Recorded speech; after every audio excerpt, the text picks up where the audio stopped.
I dated a ghost for 6 months, and even after I found out he was a ghost, I was still in love with him and willing to continue the relationship. I know this is hard to believe, but we have ghosts walking around this planet with us. Especially in Nigeria, there are a lot of ghosts, ghosts that have died and they didn't rest well. Well, let's call him Ebuka. Ebuka used to live in a very lonely street, and that was the street to my lesson. So every time I'm passing that street, you would either find nobody or just one person walking across that same road. So I always see Ebuka around. And at the time, I used to go for that. It was my jam lesson that period. So I used to go for that jam lesson around 6 and come back around 4. Within that period, that's when I'll always see Ebuka. Ebuka will be the first to say hi to me. Ebuka will be the last to say bye to me when I'm going back home. And that continued for a long time until eventually Ebuka told me he liked me.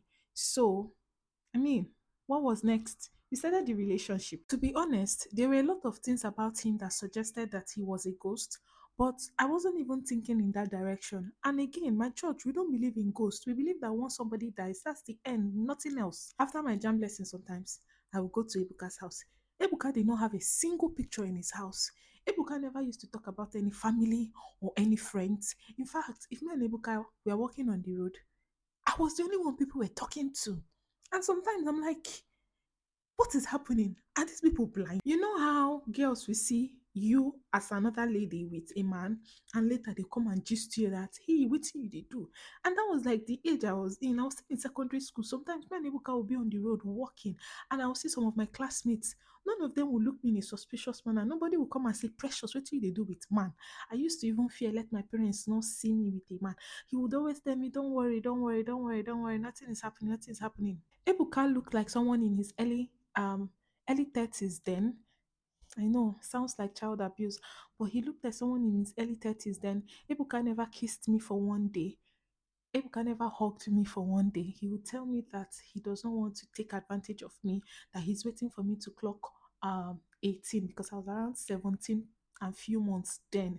He never did any of that with me because he said he was waiting for me to clock 18. I never knew that he had reasons why he wasn't doing this. Ebuka did not used to snap any picture with me. And it's not like I had like a big phone. I was using a Nokia C3. That was like the phone raining that time, and my elder sister got it for me. So you know how with the small tiny screen, I would be excited to want to take pictures with my boyfriend. Ebuka was nothing that he wasn't even of that life. Whenever I bring the phone, guy, let's take pictures, he'll run away. Do you understand? Ebuka was older. Ebuka did not used to go to work. Ebuka was very like when you enter Ebuka's house, it will be giving mortuary vibe, mortuary standard. Very quiet. He didn't have a lot of things. Guys, I think I'm getting scared. He'll be making statements like, I came to this earth for a mission. I'm on a mission. I'm on a mission. I will soon go back.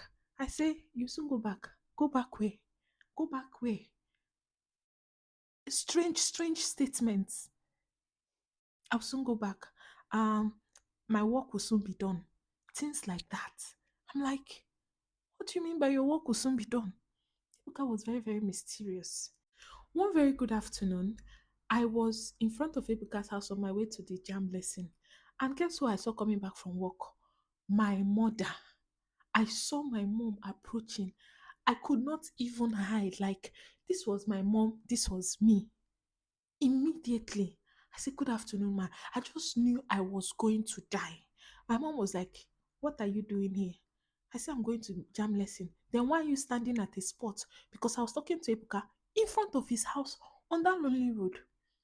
I said, Hey, I'm going now, I'm going now. She said, Okay. So I'm like, Okay, this is weird. My mom did not shout at me.